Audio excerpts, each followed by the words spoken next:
Dalawang birthday sa isang araw. Alright, dire-diretso laklakan to mga katamad. Ito ang unang handaan na pinuntahan natin. Naka-cater pa. Ito naman ang pangalawang handahan. Kaya tara, samahan nyo ako mga katamad.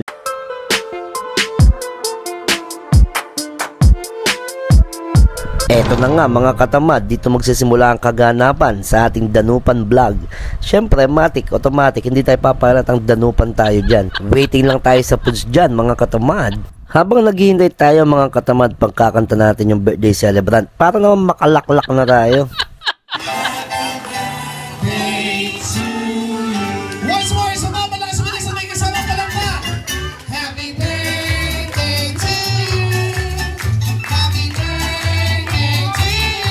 Eto na nga mga katamad, malapit na tayo sa realidad ng kainan. Yun ang inintay natin dyan. Alam mo naman, danupan tayo. Kaya nag-picture muna tayo sa celebrant.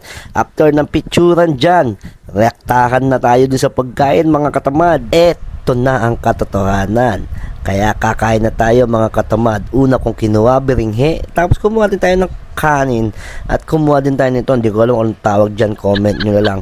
Binigyan din tayo ng lengua ba yan? O roast beef? Basta yan. Binigyan din ako ng kari-kari ni ate na masakit lahat ng loob niya. Kasi hindi niya binigyan ng karne. Puro gulay lang nilagay niya. Kumuha rin tayo nitong cordon bleu. Pero tawag lang na sa atin yan, chicken roll. Tapos ito na nga, pati nung langaw nakikikain din. Pero goods lang yan, di naman siya nakadapoy, binawal ko. Dito mga katamad, laklak na tayo, i-first bite ko na. Kaya dito, ta-timelapse ko na lang to para hindi ka mainip. Alright. Siyempre mga katamad, nagkutsara tayo, hindi tayo naggamat ngayon. O nakakaya, maraming tao eh. Pero kung tayo lang siguro, pwede akong maggamat.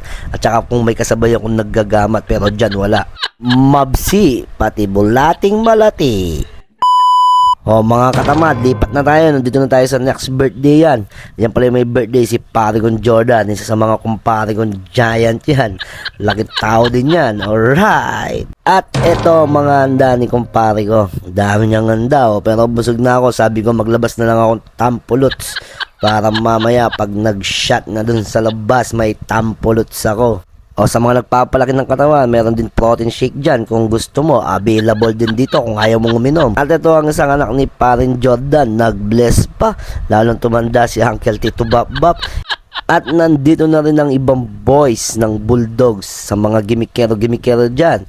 Imposibleng hindi nyo kilala mga yan. Ito pala may birthday si paring Jordan, aka Secret.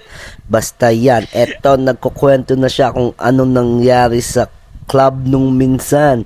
Siyempre sila yung una respondent pag may gulo or kung ano nangyayaring aberya sa club. Kaya yan, kinukwento niya dyan with action pa, with feelings pa, di ba?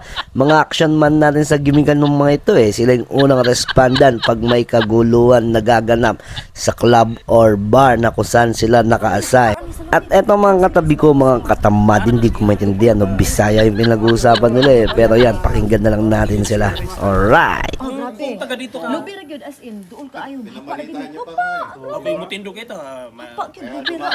Sila gyud grabe. Diba? Kita. Nakahadlok ang lugar. Kadugaro ko nga dito kay ang agianan man gud kay puro Muslim. Makita gyud yung mga balay At dito na magtatapos ang walang kwentang video. Sayang na naman ang ilan minuto ng buhay nyo sa panonood.